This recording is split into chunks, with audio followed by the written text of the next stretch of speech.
श्रीमन्नारायण नारायण हरि हरि, श्रीमन्नारायण नारायण हरि हरि, श्रीमन्नारायण नारायण हरि हरि। कान्हा, देखो कितना अद्भुत संयोग है। मैं तुमसे मुनि नारद के 2 घड़ी से अधिक कहीं न रुकने का कारण जानना चाहती थी ना, तो कथा का आरंभ करो। तो सुनो राधे, इस कथा को विस्तार से सुनाने के लिए मैं तुम्हें सृष्टि रचना के पहले दिन की ओर ले चलता हूं। उस दिन ब्रह्मलोक में प्रजापति ब्रह्मदेव नव सृष्टि का निर्माण कर रहे थे। अच्छा, फिर क्या हुआ कान्हा? राधे, ब्रह्मदेव ने पंच तत्वों की रचना की। उत्पत्ति और विनाश हो जाने वाले पदार्थों के निर्माण के बाद उन्होंने सप्त ऋषियों को अपने शरीर से, धर्म को संकल्प से और नारद मुनि को अपनी गोद से जन्म दिया। ब्रह्मदेव ने उन सभी को पवित्र वेदों में लिखे विधानों के अनुसार अपने जीवन जीने का परामर्श देकर विदा कर दिया और स्वयं अपनी रची हुई नव सृष्टि को देखने लगे।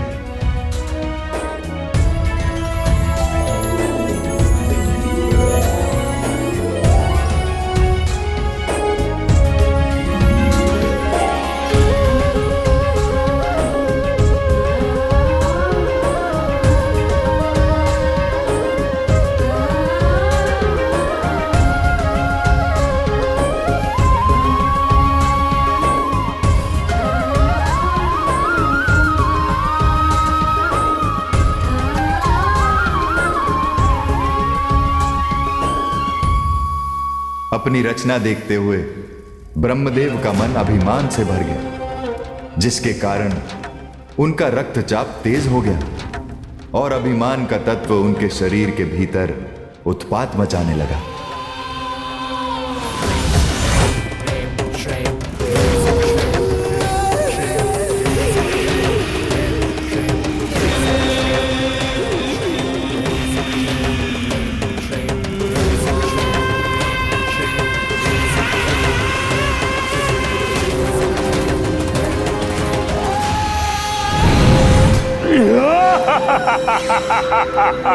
पुत्र दक्ष,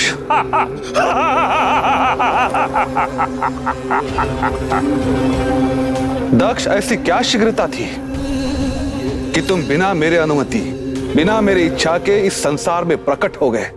क्योंकि तुम मेरी उपेक्षा कर रहे थे पिता। कर्मानुसार तो मुझे बहुत पहले जन्म मिलना चाहिए था।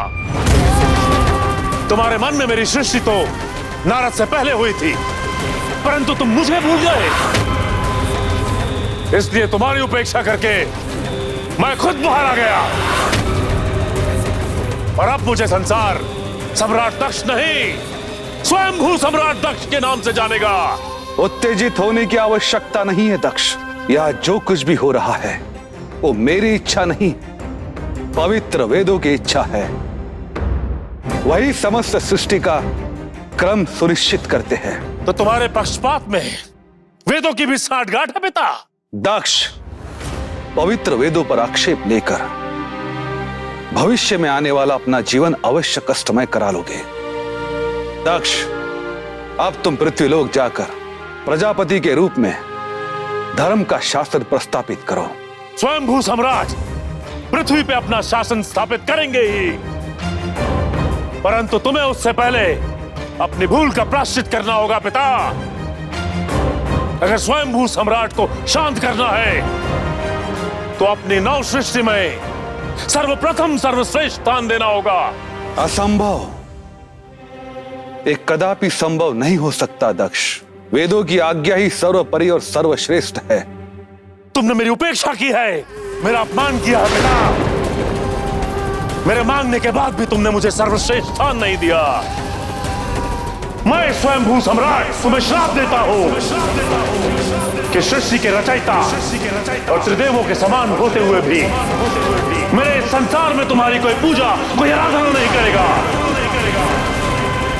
ये मेरा श्राप है, स्वयंभू सम्राट का श्राप, मेरा श्राप। दक्ष नाम की इस भूल का उत्तरदायी और कोई नहीं, मैं ही हूं, क्योंकि मैंने ही अपनी रचना देखकर अभिमान किया था। दक्ष मेरे अभिमान की संतान है। कान्हा, प्रजापति दक्ष माता सती के पिता थे ना? हाँ राधे, और महादेव के स्वसुर होने के साथ वह सूर्यदेव और इंद्र आदि देवताओं के नाना भी थे। फिर क्या हुआ कान्हा? राधे, आकाश मार्ग से पृथ्वी की ओर बढ़ते हुए दक्ष को अपने नाम का जयघोष सुनाई दिया। पृथ्वी सम्राट प्रजापति दक्ष की जय, पृथ्वी सम्राट प्रजापति दक्ष की जय, पृथ्वी सम्राट प्रजापति दक्ष की जय, पृथ्वी सम्राट प्रजापति दक्ष की जय, पृथ्वी सम्राट प्रजापति दक्ष की जय, पृथ्वी सम्राट प्रजापति दक्ष की पृथ्वी सम्राट प्रजापति दक्ष की जय, पृथ्वी सम्राट प्रजापति दक्ष की पृथ्वी सम्राट प्रजापति दक्ष की जय, पृथ्वी सम्राट प्रजापति दक्ष की जय। स्वयंभू सम्राट के सामने खड़े होकर आंखों से आंखें मिलाने का साहस इस संसार में कोई नहीं कर सकता। झुको और झुक कर बात करो।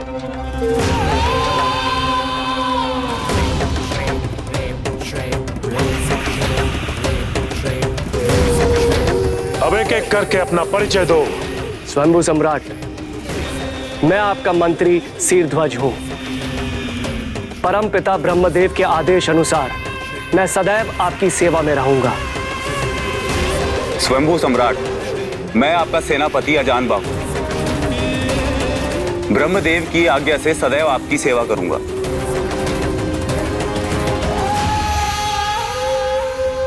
पिता मुझे अपने उपकारों के बोझ तले दबा डालना चाहते, परंतु वो ये नहीं जानते जो दक्ष जन्म के समय उनके सामने नहीं झुका, वो अब भी नहीं झुकेगा। मंत्री शीरध्वज और सेनापति अजान बाहु, स्वयंभू सम्राट की आज्ञा है कि मेरे सामने संसार में मेरे पिता ब्रह्मा का नाम कोई नहीं लेगा और ना ही उसकी पूजा आराधना करेगा। जैसी आज्ञा दे।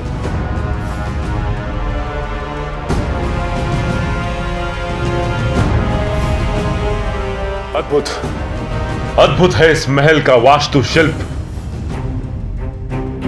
इसके रचनाकार को मेरे सामने उपस्थित किया जाए। मैं उसे पुरस्कृत करना चाहता हूं।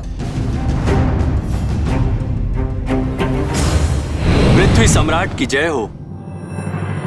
पृथ्वी सम्राट, मैं देव शिल्पी विश्वकर्मा हूं। इस महल की रचना मैंने की है। अति उत्तम, आप बहुत ही उत्तम शिल्पकार हैं। स्वयंभू सम्राट का मन प्रसन्न हुआ। मांगे जो भी मूल्य मांगना चाहते हैं। क्षमा कीजिए पृथ्वी सम्राट। इस महल की रचना मैंने परम पिता ब्रह्मदेव की आज्ञा से की है। ये अमूल्य है, इसका कोई मूल्य नहीं है। परम पिता का आशीर्वाद ही इसका मूल्य है। ब्रह्मा ब्रह्मा ब्रह्मा, मेरी आज्ञा के विरुद्ध जिसे देखो ब्रह्मा का नाम ले रहा है। नहीं चाहिए मुझे ब्रह्मा का उपकार। सेनापति अजान बाहु, इस महल को ध्वस्त कर दो और मेरे लिए एक नया भवन निर्माण किया जाए। जो आज्ञा स्वयंभू सम्राट। पृथ्वी सम्राट, ये आप कैसी बातें कर रहे हैं? ब्रह्मदेव आपके पिता है और किसी भी पुत्र को अपने पिता के विषय में ऐसी भाषा का उपयोग शोभा नहीं देता। शोभा तो तुझे श्वास लेना भी नहीं देता। मैं स्वयंभू सम्राट तुझे मृत्यु दंड देता हूं विश्वकर्मा।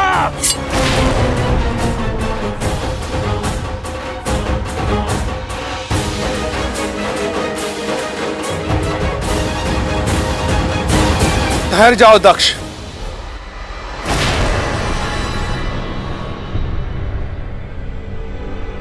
आदरणीय और पूजनीय देव शिल्पी, विश्वकर्मा का अपमान करने का तुम्हें कोई अधिकार नहीं है। देव शिल्पी विश्वकर्मा, देवपुत्र के दक्ष के आचरण हेतु मैं आपसे क्षमा मांगता हूं। आप यहां से प्रस्थान करें। जो आज्ञा ब्रह्मदेव।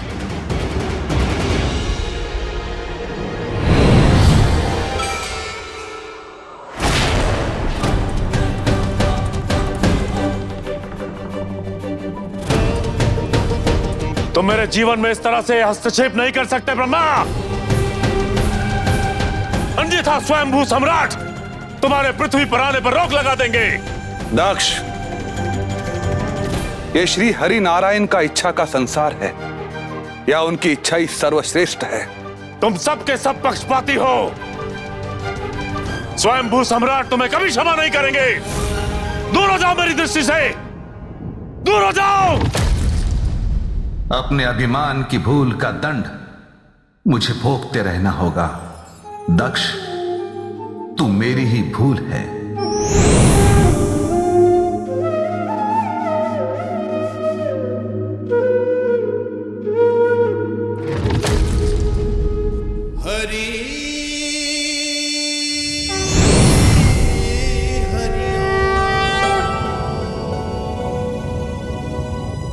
ब्रह्मदेव,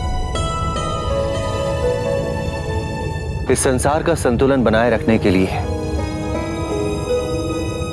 सकारात्मक और नकारात्मक दोनों विचारों की आवश्यकता होती है। पाप पुण्य, सत्य असत्य, विश्वास अविश्वास, इनमें संघर्ष सदैव चलता रहा है और चलता रहेगा। इसी संघर्ष से संसारवासी अपने भावी जीवन को दिशा प्रदान करेंगे। ये निर्णय मानव को ही लेना होगा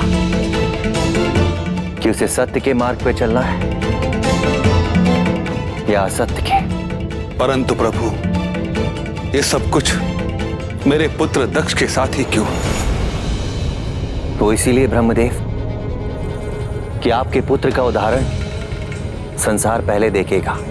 आपके पुत्र दक्ष प्रजापति अभिमानी और अहंकारी होने के साथ ही साथ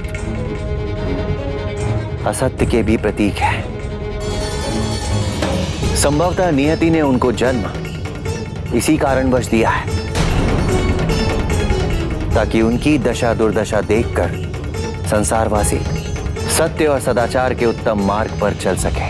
ब्रह्मदेव, आपके पुत्र दक्ष को उसके दुष्कर्मों का परिणाम शीघ्र अतिशीघ्र मिलने वाला है।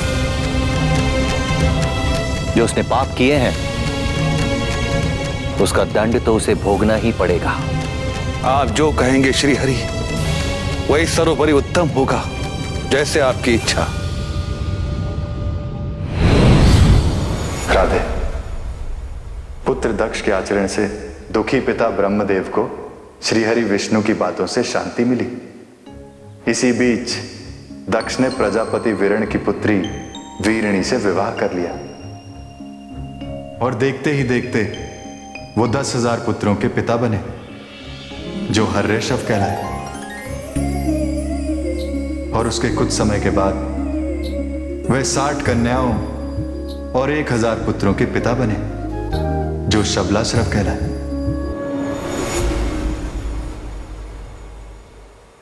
क्यों कान्हा? इतने सारे पुत्र और पुत्रियां क्यों? राधे, सारे संसार में दक्ष केवल अपने ही वंश को आगे बढ़ता हुआ देखना चाहता था। उसने अपने पुत्रों को वेद ज्ञान, जप तप, धर्म कर्म और उत्तम संस्कारों से दूर रखा। उस दिन जब उसके पुत्र युद्ध की विद्या की शिक्षा लेकर लौट रहे थे, तब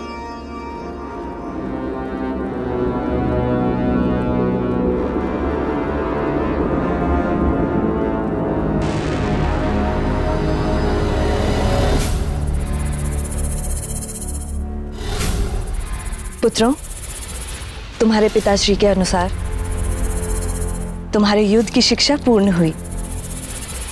अब तुम सब हमारे साथ रहकर हमारी ममता को संतुष्ट करो।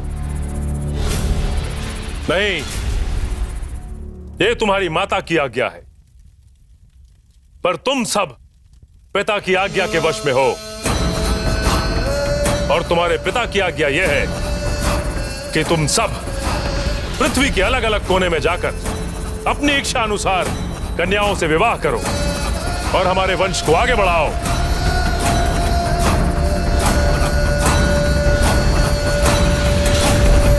नहीं स्वामी, ये उचित नहीं है।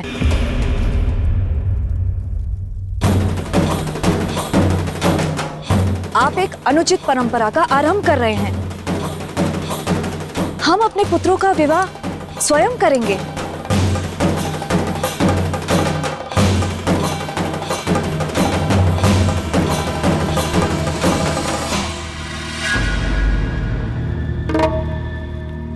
स्वयंभू सम्राट को उचित और अनुचित का ज्ञान देने की भूल ना करें, महारानी वीरणी।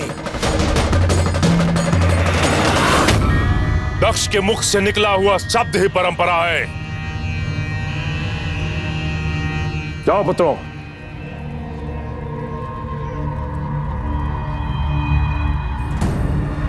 नहीं, कोई कहीं नहीं जाएगा।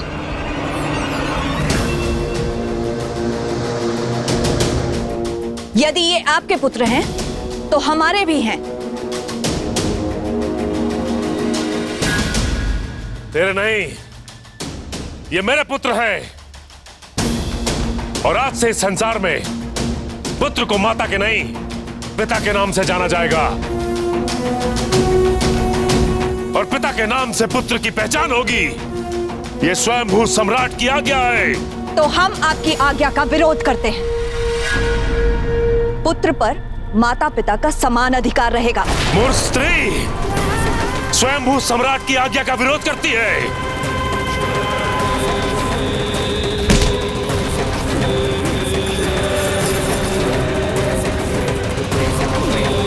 सम्राट की आज्ञा का विरोध? तुझे मैं मृत्यु दंड देता हूं।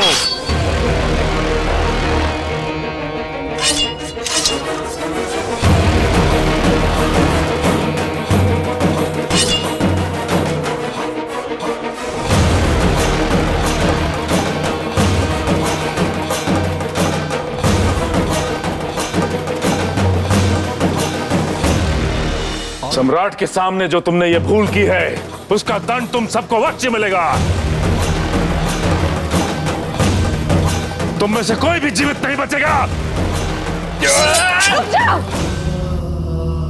कुछ ऐसा आचरण मत करो तुम सब। ये तुम्हारे आदरणीय पिताश्री हैं। अगर अपने पिता पर प्रहार करोगे तो अपनी माता की भी हत्या कर दोगे।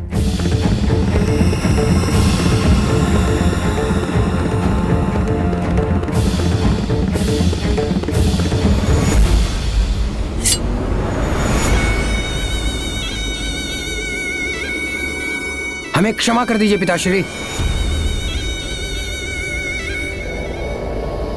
स्वयंभू सम्राट किसी की भूल क्षमा नहीं करते। हमने अपने पिता ब्रह्मा की भूल क्षमा नहीं की। मैं स्वयंभू सम्राट तुम सबको श्राप देता हूं कि तुम जिस मार्ग पर जाओगे भटक जाओगे।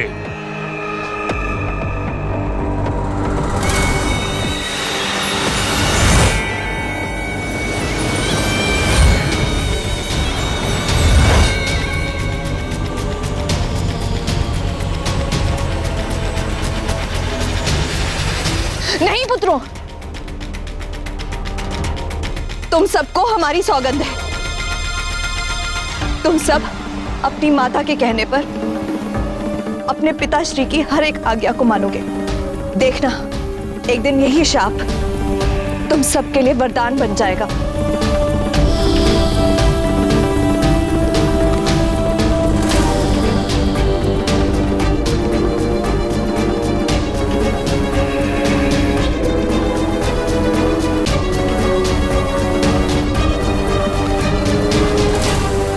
जो कुछ भी हुआ उसे भूल जाइए। वो हमारे हमारे बच्चे हैं। दोष उनका नहीं है, दोष तुम्हारा है। तुमने अपने ममता के आंचल में उनको बांध कर हमारे विरुद्ध खड़ा होने के लिए उकसाया है। दोषी तुम हो, तुम जो अपने पिता का आदर नहीं कर सका, बात बात पर उन्हें अपमानित, उन्हें श्रापित करता है, आज वही अपनी पत्नी और अपने बच्चों से आदर चाहता है। संसार का यही नियम है स्वामी, जो जैसा करता है वो वैसा ही भोगता है। और आपने अपने ही बच्चों को पवित्र वेद ज्ञान, धर्म की शिक्षा और संस्कार देने नहीं दिए। उसी का परिणाम आपके सामने है। वीरनी, तुम अपनी सभी सीमाएं लांघ रही हो। इसका परिणाम उचित नहीं होगा।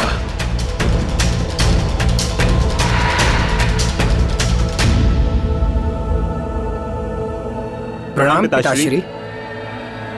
प्रणाम माताश्री।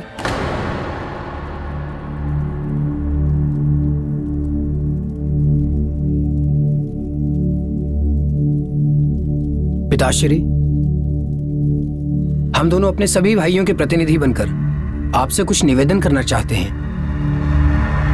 हम सभी ने माताश्री की आज्ञा से यह निर्णय लिया है कि आप हमें हमारे योग्य जो भी आज्ञा देंगे, हमें वो स्वीकार है।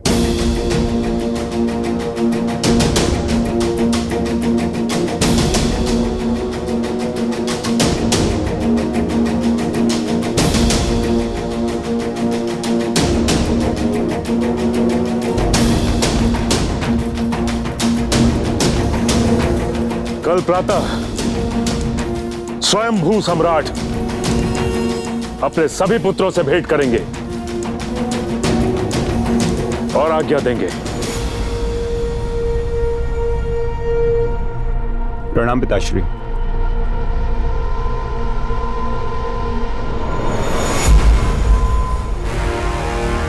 स्वयंभू सम्राट पिताश्री और पृथ्वी महारानी माताश्री की जय। मेरी वही आज्ञा है पुत्रों कि तुम सब पृथ्वी के किसी भी भाग में जाओ और अपनी इच्छा अनुसार कन्याओं से विवाह करो और वंश की वृद्धि करो। जाओ। जो आज्ञा पिताश्री। श्रीमन्नारायण नारायण हरि हरि, भजवन नारायण नारायण हरि हरि, श्रीमन्नारायण नारायण हरि हरि। परमपिता दक्ष और माता वीरनी की जय। परमपिता दक्ष और माता वीरनी की जय। परमपिता दक्ष और माता वीरनी की जय।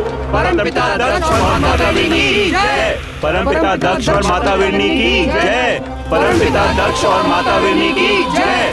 परमपिता दक्ष और माता वीरनी की जय। नारायण नारायण। प्रजापति दक्ष, सब कुछ इतना सरल नहीं होता जितना तुम समझते हो। नारायण नारायण। नारायण नारायण। दक्ष पुत्रों, आप हमारी ओर यूं आश्चर्य से क्यों देख रहे हैं? संबंध में हम आपके काका और आप सभी हमारे भतीजे हैं। हम आपके पिता पृथ्वी सम्राट दक्ष के भ्राता देवर्षि नारद हैं। नारायण नारायण। प्रणाम। आयुष्मान भव, कीर्तिवान भव। हमें तो यह भी ज्ञात है कि इस समय आप अपने पिता की आज्ञा का पालन कर वंश वृद्धि और सृष्टि विस्तार के मंगल कार्य के लिए निकले हैं।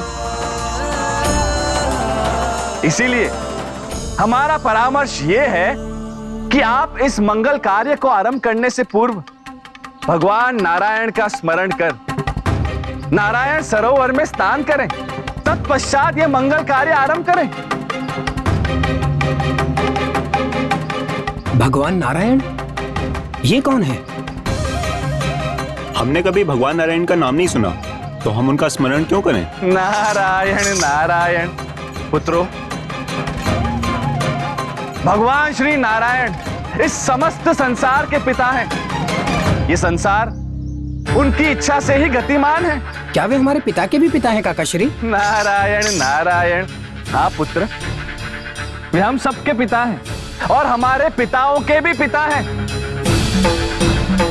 और उनके आशीर्वाद मात्र से ही आप सभी का कल्याण भी होगा। नारायण नारायण।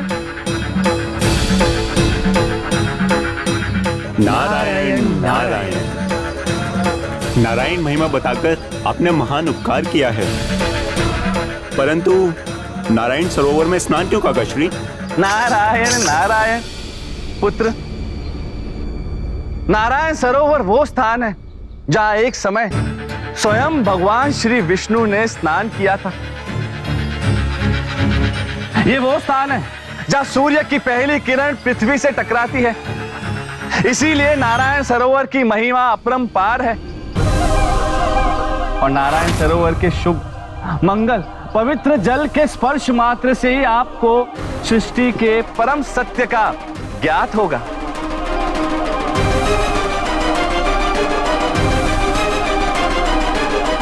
जो आज्ञा काकाश्री। नारायण नारायण। हम भी आप सभी के साथ नारायण सरोवर तक चलेंगे। आइए। नारायण नारायण। नारायण नारायण। नारायण नारायण।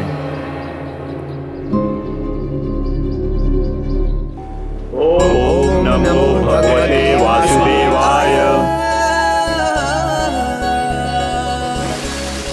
नारायण नारायण हरि हरि। ओम नमो भगवते वासुदेवाय। ओम नमो भगवते वासुदेवाय। ओम नमो भगवते वासुदेवाय। श्रीमन्नारायण नारायण हरि हरि। श्रीमन्नारायण नारायण। ओम नमो नारायण। ओम नमो नारायण। ओम नमो नारायण। ईश्वर आप सभी का कल्याण करे। सरोवर के स्पर्श मात्र से इन सभी की सोच बदल गई। प्रभु कृपा से इन्हें ज्ञात भी नहीं हुआ और इन्हें संस्कार का आशीष भी प्राप्त हो गया।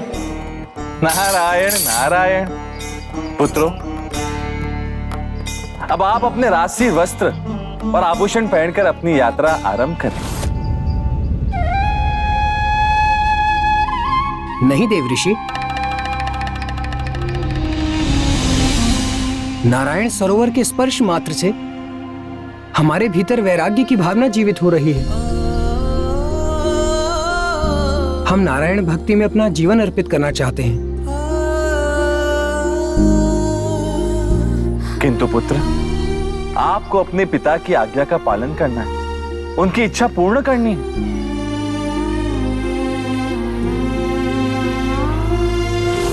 परंतु हम अपने पिता की नहीं, अपने पिता के पिता भगवान नारायण के बताए मार्ग पर जाना चाहते हैं। काकाश्री, आप पहले हमें बताएं, वंश वृद्धि के जिस मार्ग पर हमारे पिता हमें भेजना चाहते हैं, उसका अंत क्या है? नारायण नारायण।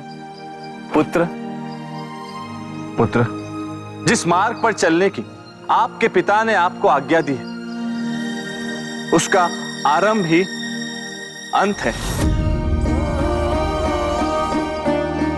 इस पृथ्वी लोक पर मात्र भक्ति को छोड़ के बाकी सब नाशवान।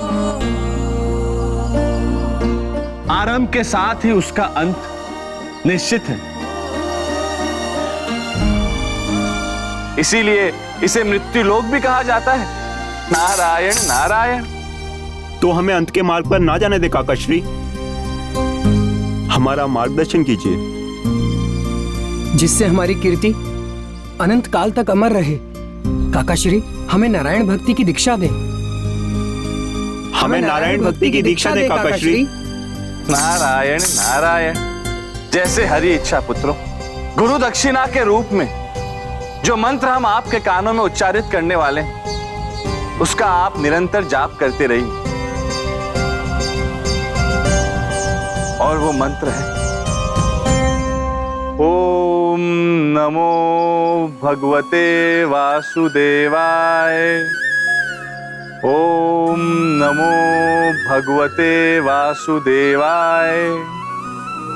ओम नमो भगवते वासुदेवाय।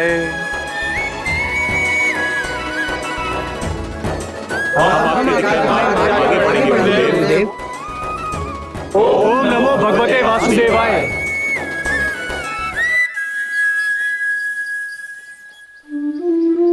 ईश्वर आप सभी का कल्याण करे।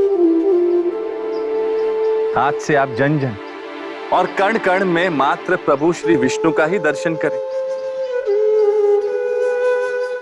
दीनहीन की सेवा करें, लोकहित और जन कल्याण के मार्ग पर आगे बढ़ें। नारायण नारायण। ओम नमो भगवते वासुदेवाय। ओम नमो भगवते वासुदेवाय। ओम नमो भगवते वासुदेवाय। ओम नमो भगवते वासुदेवाय। भ्राता दक्ष, आपने सोचा कुछ और हुआ कुछ और। हमें क्षमा कर दीजिए भ्राता। नारायण नारायण।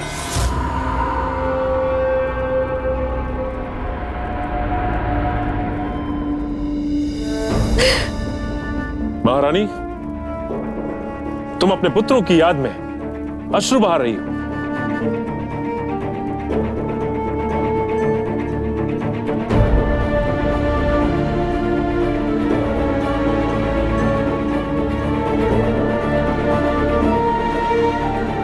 हम उनसे मिलना चाहते हैं स्वामी,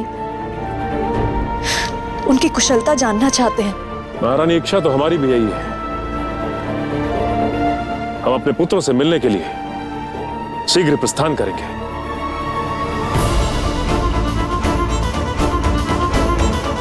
ओम नमो भगवते वासुदेवाय। ओम नमो भगवते वासुदेवाय। पता नहीं हमारे बच्चे कहाँ होंगे। हाँ महारानी, बच्चों को गए काफी वक्त भी बीत गया। अब तक तो उनमें से कुछ ने विवाह भी कर लिया होगा। तुम तैयार तो हो ना अपनी पुत्र वधुओं को आशीर्वाद देने के लिए? कुछ एक के कारण हमारी वंश वृद्धि भी हो गई होगी स्वामी।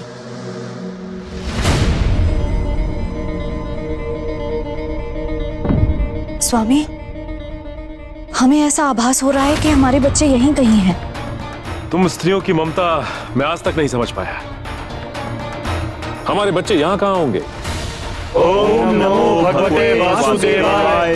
ओम नमो भगवते वासुदेवाय। ओम नमो भगवते वासुदेवाय। ओम नमो भगवते वासुदेवाय। ओम नमो भगवते वासुदेवाय।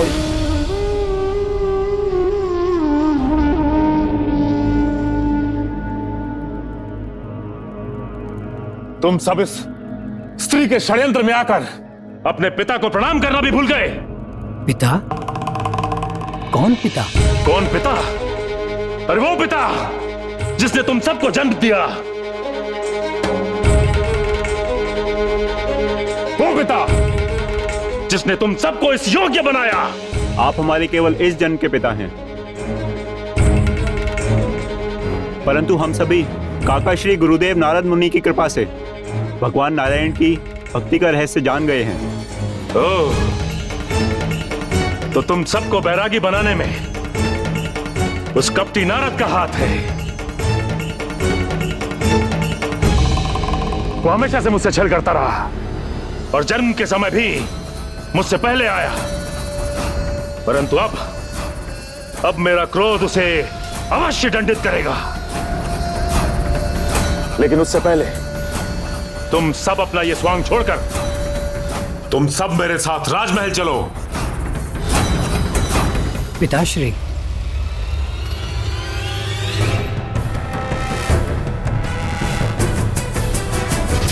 क्रोध से बुद्धि का नाश होता है और भगवान नारायण भी क्रोध करने वालों पर प्रसन्न नहीं होते। हम भी आपसे यही कहते हैं, ये राजपाट त्याग कर नारायण भक्ति की अमृत धारा में अपना जीवन अर्पित कीजिए। मुझे भक्ति का मार्ग सिखाने वाले मूर्खों, तुम सबको तो उसी समय मार देना चाहिए था जब तुम लोगों ने पहली बार मेरी आज्ञा की अवहेलना की, अब तुम में से कोई नहीं बचेगा। ओम नमो भगवते वासुदेवाय। ओम नमो भगवते वासुदेवाय। ओम नमो भगवते वासुदेवाय नमः।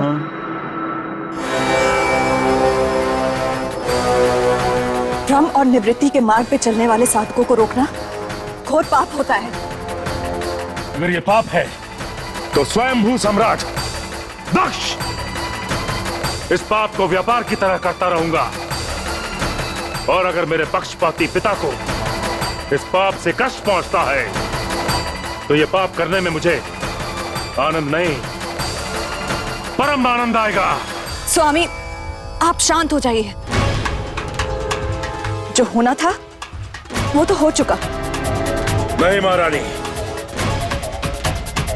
अभी तो खेल प्रारंभ हुआ है। स्वयंभू सम्राट का क्रोध पूरे संसार पे अब ज्वालामुखी बनकर फूटेगा, और उसका पहला आखेट कपटी नारद होगा। नारद!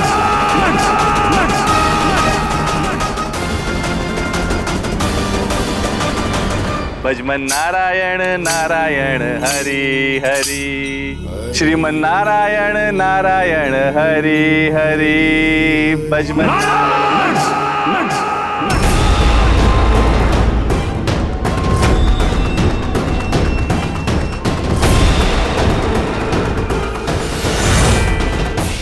कहाँ है नारद? कहाँ है वो कपटी? अब तक मिला क्यों नहीं? उत्तर दो। कहाँ है वो कपटी नारद? स्वयंभू सम्राट,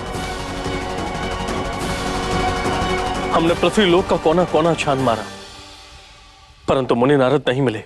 मुनि नारद? तू उनको मुनि नारद कहता है? मुझे तो तुझ पे पहले से ही संदेह था कि तू मेरे पक्षपाती पिता के साथ साठगांठ करके मेरे साथ विश्वासघात कर रहा है, मेरे खिलाफ षड्यंत्र रच रहा था। तुझे तो मृत्यु ही मिलेगी। नारायण नारायण। रुक जाइए बड़े भ्राता, रुक जाइए। ये क्या अनर्थ करने जा रहे हैं आप? आपके अपराधी वो नहीं, हम हैं। किंतु बड़े भ्राता, हमें समझ नहीं आ रहा कि हमने ऐसा क्या अपराध कर लिया जिसके कारण आप हम पे इतना क्रोधित हैं। नारायण नारायण। कपटी नारद, बड़ा भाई कहकर अपराध पूछता है मूर्ख। तूने मेरे पुत्रों को संन्यास का मार्ग दिखाया। बड़े भ्राता, हमने तो आपके वंश पे एक उपकार किया है। प्रभु श्री विष्णु की इस इच्छा सृष्टि में ब्रहा और संन्यास का मार्ग ही सर्वश्रेष्ठ मार्ग बताया गया है। मेरे पुत्र तो संन्यास के मार्ग पर चले गए। आज से ही मेरे संसार में जब तब पूजा आराधना बंद करने का आदेश देता हूं मैं। सेनापति, आज से इस संसार में तप पूजा पाठ आराधना करने वालों को मृत्यु दंड दिया जाए। जो आज्ञा शंभू सम्राट। बड़े भ्राता, ये क्या अनर्थ करने जा रहे हैं आप? ये अनुचित कार्य है, अनुचित। मुझे अनुचित करने में ही आनंद आता है नारद। तूने जो छल किया है मेरे साथ, उसका दंड भी सुनता जा। मैं स्वयंभू सम्राट तुझे श्राप देता हूं कि पूजा आराधना और साधना के लिए जिस लीनता की आवश्यकता होती है वो तू कभी प्राप्त नहीं कर पाएगा, और तेरा मन सदा भटकता रहेगा, और तू अपने ही बनाए प्रश्नों में उलझा रहेगा, और एक स्थान पर 2 घड़ी से ज्यादा नहीं टिकेगा। और हां, अगर रुकने का प्रयास किया तो तेरे प्रश्न ज्वालामुखी की तरह तेरे भीतर फट पड़ेंगे, और तू तेरे प्रभु नारायण का शत्रु बन जाएगा। नारद, तू सदा तृप्त रहेगा।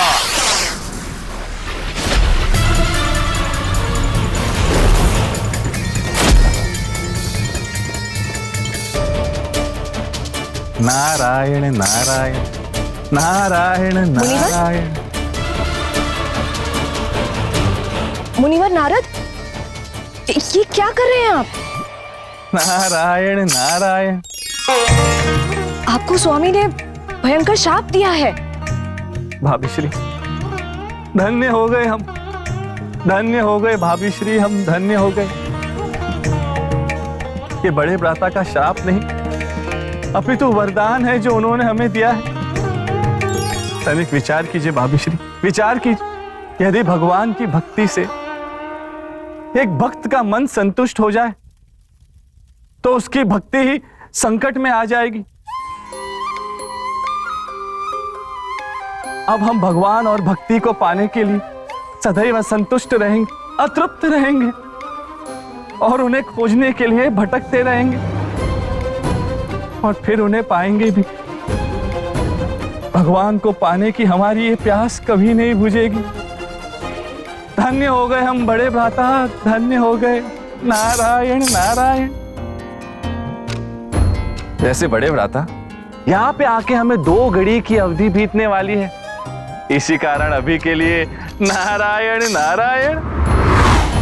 धन्य है मुनि नारद, जो बुराई में भी भलाई को खोज लेते हैं। नारद, अपनों को तो सभी अपना बना लेता है, परंतु नारद मुनि परायों को भी अपने हृदय से लगा लेते थे। कान्हा, फिर दक्ष के उस संकल्प का क्या हुआ? क्या प्रजापति दक्ष संसार से जप तप और पूजा भक्ति को समाप्त करवा पाए? राधे, दक्ष ने प्रयास तो बहुत किया, परंतु परिणाम कभी उसके पक्ष में नहीं आया। परंतु कान्हा, सुना है कि दक्ष प्रजापति ने अपने जमाता चंद्रमा को भी श्राप दिया था और उसी श्राप के कारण चंद्रमा हमेशा घटता बढ़ता रहता है।